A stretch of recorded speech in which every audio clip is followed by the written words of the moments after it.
In this video, we will be diving into the spicy overlap of ancient astronaut theory, Mesopotamian myth, and biblical tradition. Buckle up, it's going to be a bumpy ride. Did YHVH leave Earth with the rest of the Annunaki? And was he even one of them in the first place?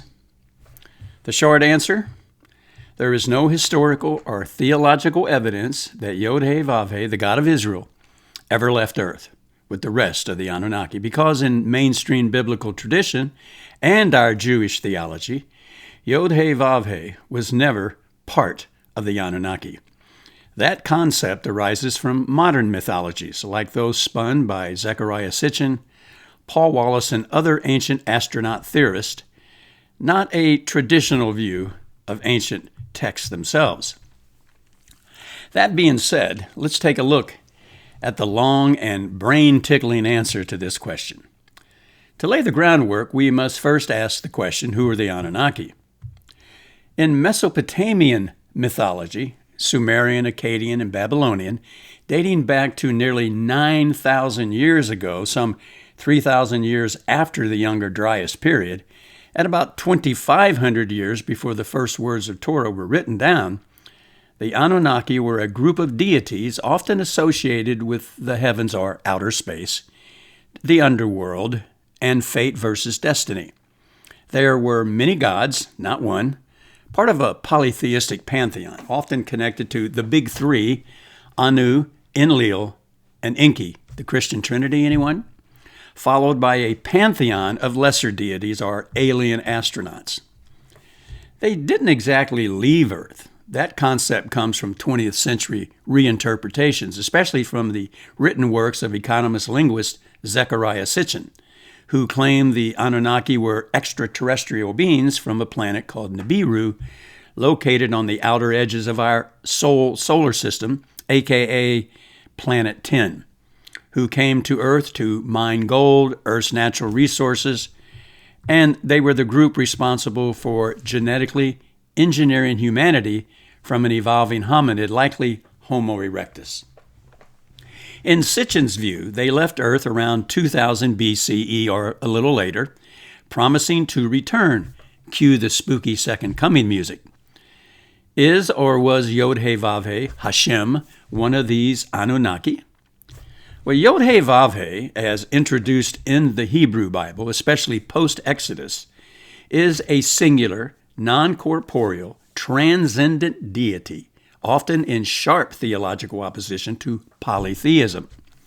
Not described as part of a council or family of gods in Torah text, although some scholars argue the words found in the Jewish Bible, Elohim in Genesis, or divine council in Psalms, hints at early henotheism. But where the confusion or connection arises is a result of difficult passages in both Sumerian, Akkadian, and Babylonian cuneiform stone and clay tablets, as well as biblical Hebrew, lend themselves open for some pretty fantastic interpretations.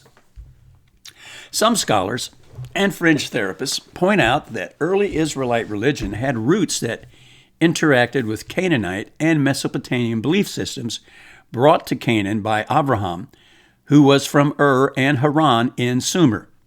As I have already mentioned in a previous video essay, the Shazu of Yahweh, spoken of in the Egyptian text, see the link to that video in our description below.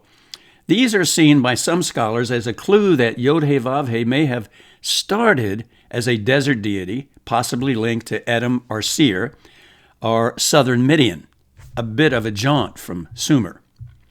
The idea that YHVH was one of the Anunnaki who stuck around after the rest left is pure speculative fiction. There is no ancient text that links YHVH directly to Sumerian or Akkadian mythology. Sitchin and his ilk stretched the timeline and the text like taffy in a microwave to connect Enlil with El Elyon or Enki with YHVH or vice versa. These are metaphorical, not textual connections. So, if we're going to full ancient aliens mode And if YHVH were an Anunnaki left behind, as some fringe theorists playfully suggest, then he might have remained longer than the rest to guide the Hebrews, gave them Torah at Sinai Horeb, and may have ascended around the time prophecy ceased, roughly the 5th century BCE, the time of the Babylonian exile. Then, presumably, the spaceship took off for the Orion system or wherever the celestial bureaucracy resides these days.